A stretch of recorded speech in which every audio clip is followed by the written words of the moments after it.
जी madam, स्वागत है आपका सच बिहार में। और हमें सुमित कुमार अभी मौजूद है द प्लेटफॉर्म कोचिंग सेंटर में। और आपको मालूम है किस तरह से बिहार एसएससी हो या रेलवे के सारे एग्जाम को तैयारी को लेकर किस तरह से यहाँ पे तैयारी होती है, सारे स्टूडेंट भली भांति जानते हैं। हमारे साथ फिर एक बार नवीन सर हैं। और बिहार एसएससी पे जब पिछले बार हमने इनसे बात की थी और क्लास का रिव्यू दिखाया था क्वेश्चन सेट का, तब एग्ज़ाम का डेट कुछ और था, अब डेट बदल चुके हैं सर और शेड्यूल हो चुका है। इसका ऑलरेडी एडमिट कार्ड आ चुका है। 23-24 दिसंबर को एग्ज़ाम है। आज जब हम इस वीडियो को रिकॉर्ड कर रहे हैं तो 19 दिसंबर है। क्या लास्ट में करना चाहिए सर? और सबसे पहले तो स्वागत है आपका सच बिहार में। जितने भी छात्र सच बिहार चैनल को देख रहे हैं, मेरे तरफ से उनको सादर प्रणाम। और चूँकि 23-24 दिसंबर को एग्ज़ाम होना है, तो जो स्टूडेंट सीरियसली तैयारी कर रहे होंगे और सीरियसली तैयारी सोच करके ही मैक्सिमम स्टूडेंट फॉर्म भी भरे होंगे, हाँ, तो तैयारी लगभग सारे स्टूडेंट का पूरा हो चुका है। लास्ट मोमेंट में अभी लगातार प्रैक्टिस में स्टूडेंट लगे हुए हैं। चूँकि अपने यहाँ भी टेस्ट हो रहा था, तो ऑफलाइन मोड में लगभग 1500 प्लस बच्चे टेस्ट दे रहे थे, ऑनलाइन मोड में अलग दे रहे थे। तो हम देख पा रहे हैं कि स्टूडेंट में कितना उत्साह है। चूँकि ये ऐसा पोस्ट है कि इसको मिनी आईएएस भी बोला जाता है, तो ये भी अट्रैक्शन हमेशा से स्टूडेंट को अपने तरफ खींची है। चूँकि सीट बहुत ज़्यादा नहीं है और सब दिन ऐसा ही रहता है, 2100-2200 के लगभग सीट है और रिजल्ट लगभग 12,000 ही देना है और 9,12,000 कैंडिडेट एक्चुअल हैं, इसमें एक्चुअल कैंडिडेट हैं। तो समझ सकते हैं कि कंपटीशन लेवल कितना ज़्यादा रहना है।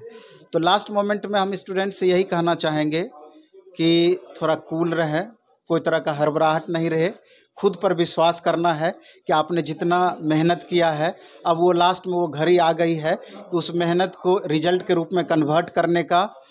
और जो 1 सप्ताह का समय आपके पास बचा हुआ है, तो अब तक जितना भी सेट बनाए हैं, तो निश्चित रूप से हमेशा से हम स्टूडेंट को आगाह करते हैं कि जो भी सेट बनाएं, क्वेश्चन जो आपसे नहीं बनता है तो क्वेश्चन में टिक आउट करके रखें। और लास्ट में एग्जाम से पहले 1 सप्ताह, 10 दिन, 15 दिन पहले लगातार टिक किए हुए क्वेश्चन को आप रिवीजन करते रहें, लगातार रिवीजन करते रहें। और जो आपने कॉपी भी तैयार की होगी, जो आपने लगातार जीएस सेक्शन वगैरह पढ़ा होगा, लास्ट मोमेंट में उसको भी आप अंडरलाइन कर करके लगातार रिवीजन करते रहें। करते भी हैं, क्योंकि टेस्ट में भी हम देखे हैं कि लास्ट में बच्चों की उपस्थिति बहुत कम हो जाती है और बच्चे ज़्यादा से ज़्यादा रूम में पैक हो जाते हैं, होकर रिवीजन करते हैं। सर, एग्जाम में 3 बुक ले जाने का भी पहले भी अलाउ था, इस बार भी है। कौन कौन बुक ले जाया जाए, स्टूडेंट कौन से बुक ले जाए और उसमें क्या किस तरह का बुक होना चाहिए? बुक नया हो या फिर आप जो बोल रहे हैं अंडरलाइन करके ज़्यादातर स्टूडेंट पढ़ते हैं, टिक लगा कर पढ़ते हैं, पेज को मोड़ कर पढ़ते हैं चिन्ह देने के लिए, तो उस तरह के बुक ले जा सकते हैं क्या? जैसे कि आयोग जो गाइडलाइन जारी की है, तो उसके हिसाब से 3 बुक आप ले जा सकते हैं अलग अलग सेक्शन से। एक साइंस से ले जा सकते हैं, एक उधर जीके जीएस से ले सकते हैं, मैथ रीजनिंग मिला करके एक ले जा सकते हैं। तो इसमें क्या है कि एक तो पहले बुक कोशिश करें कि नहीं ले जाएं, क्योंकि बुक ना डिस्टरबेंस भी पैदा करती है। अगर सामने आपका बुक रख दिया जाए और आपको कहा जाए कि ये सेट है, आपको बनाना है, जो दिक्कत होगी आपको बुक का सहारा लेना है, तो पता चलेगा कि जो क्वेश्चन आप जान भी रहे हैं तो जिसमें थोड़ा भी कंफ्यूजन है, तो हमेशा आप चाहेंगे कि बुक के माध्यम से ही उसको कंफर्म कर लें।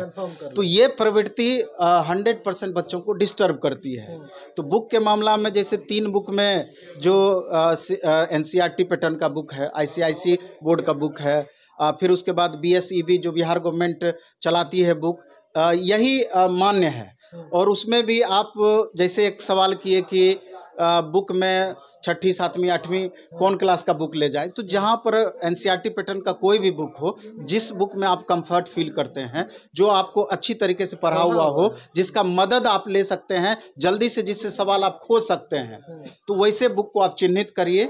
कोई भी बुक को उसको आप ले जा सकते हैं। उसमें कहीं भी अंडरलाइन किया हुआ नहीं होना चाहिए, बुक में टिक लगा हुआ नहीं होना चाहिए, बुक एकदम फ्रेश होना चाहिए, नहीं तो आपको वहाँ गेट पर से बुक लौटा देगी। तो इस बात को ध्यान रखना है उसमें। सर, इस बार गाइडलाइन जो है आयोग का वो पूरी तरह से सख्त है। चप्पल भी पहन के नहीं जाना, मतलब जूता पहन के नहीं जाना, चप्पल पहन के जाना इस ठंड में, उसको लेकर बहुत सारे विवाद हैं।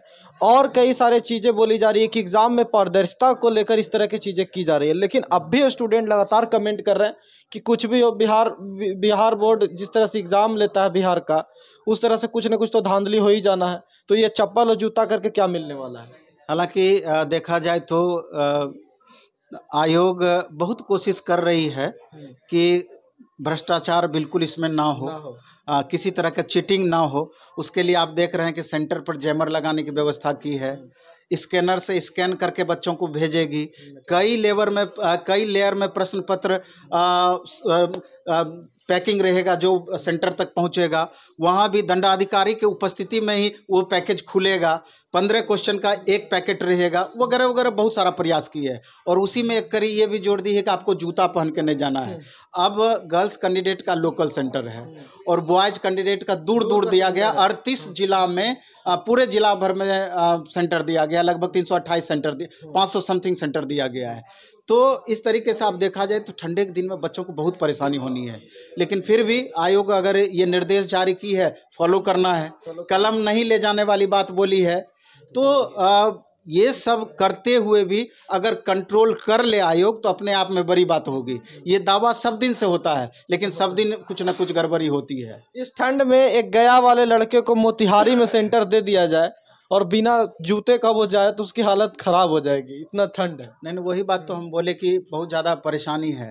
तो बच्चों को भी अब वैसा है तो आप बैग में चप्पल लेकर के जाइए, सेंटर पर वहाँ जूता रखिए और चप्पल पहन करके आप इन करिए। आपके पास तो दूसरा कोई ऑप्शन नहीं है। लेकिन आयोग के द्वारा सबसे पॉजिटिव हमको ये लगता है कि जो ये कैलेंडर को मेंटेन करने का प्रयास की है। जो नवंबर में पहले जो डेट दिया गया था, फिर दिसंबर डेट एक्सटेंड हुआ, उस समय भी जनवरी में रिजल्ट देने की बातें कही गई थी। तो उसको मेंटेन रखने की बात दोहराई गई है कि एग्जाम के 1 महीने के अंदर में रिजल्ट जारी कर दी जाएगी। बात दोहराई गई है सर। अब बात दोहराई गई है, उसको फॉलो हो जाए। दोनों में अंतर है। पिछला वाला कितना नहीं, बिल्कुल अंतर है, लेकिन प्रयास सराहनीय है। अब कितना हद तक फॉलो करती है ये तो भविष्य बताएगा, ये आगे आने वाला दिन बताएगा। कि अगर लास्ट में जनवरी लास्ट में रिजल्ट आ जाती है और फरवरी में फिर मेंस का फॉर्म भराया जाएगा, मार्च में फिर मेंस का एग्जाम होगा। एग्जाम तो हो जाएगा वो, क्योंकि आप ये मानिए 12,000 ही रिजल्ट दिया जाना है। तो मेंस में तो चूंकि कैंडिडेट कम रहेंगे तो एग्जाम हो जाएगी और तुरंत उसका वेरिफिकेशन करके ज्वाइनिंग की बातें भी अप्रैल तक कही गई है। तो ये अपने आप में एक सराहनीय कदम है। लेकिन फिर भी हम ये लास्ट में कहना चाहेंगे कि पारदर्शिता के लिए जो सब दिन से स्टूडेंट का डिमांड रहा है, बोर्ड को उस पर भी ध्यान देना चाहिए। जैसे कि प्रश्न पत्र दिए जाने वाली बात है। बच्चों को प्रश्न पत्र दिया जाना चाहिए। इसके अलावा OMR का कार्बन कॉपी बच्चों को जब आवश्यकता हो तो बच्चों को मिलनी चाहिए, बच्चों को दिखाया जाना चाहिए। क्योंकि यहाँ OMR के मामले में सब दिन से गड़बड़ियाँ होती रही है कि सुनने में सब दिन से आया है कि अंदर से ही कॉपी को रंग दी जाती है। तो हालांकि स्ट्रांग रूम में भी कैमरा लगाने की बातें कही गई है, बहुत सारी बातें कही गई है। एजेंसियां गलती करती है कई बार, जो एजेंसी को एग्जाम करा कोई भी गलती करती है। आखिर एजेंसियों का चयन कौन करता है? बोर्ड करती है। तो ये तो फाइनली बोर्ड पर ही जाएगी। तो इन बातों पर भी ध्यान रखा जाना चाहिए जिससे कि पारदर्शिता बढ़े। हम तो ये कहना चाहेंगे कि जिस तरीके से अभी टेक्नोलॉजी लगातार बढ़ रही है, इतना बड़ा एग्जाम UPSC, इतना बड़ा एग्जाम SSC, इतना बड़ा एग्जाम रेलवे जिसमें कि 1.25 करोड़ बच्चे फॉर्म भरती है, तो वो जब ऑनलाइन संभव है ले लेना, तो बिहार गवर्नमेंट को भी इसको में पहल करके ऑनलाइन एग्जाम की व्यवस्था करनी चाहिए, जिससे कि बच्चों के नज़र में भी बिहार गवर्नमेंट का एक अलग छवि हो, पारदर्शिता बढ़े। शुक्रिया सर समय देने के लिए। और आप लोगों ने देखा किस तरह से आप लास्ट समय में तैयारी कर सकते हैं। किताब कौन कौन से ले जाना है ये आप देख लीजिए। किताब में मार्क चिन्हा वगैरह लगा हुआ नहीं ले जाइएगा, नहीं तो बेकार में आप ले भी जाएं और वहाँ पे काम भी ना आए आपका। और उसके अलावा जो कई सारे गाइडलाइन है चप्पल जूता वाला, वो आप ध्यान रखिए। अपने हिसाब से ठंड में जाइए, बैग में रख के जाइए। सर ने बहुत अच्छी बात बोली है कि चप्पल बैग में रख के जाइए। और आपके कुछ सवाल हो तो कमेंट में ज़रूर आप बता सकते हैं। ज़रूरत पड़ी तो हम फिर से सर से बात करने की कोशिश ज़रूर करेंगे। बाकी सच बिहार का वीडियो फेसबुक पेज पे देख रहे हैं, पेज फॉलो कर लीजिए। यूट्यूब पे देख रहे हैं, सब्सक्राइब जरूर कर लीजिएगा। नमस्कार।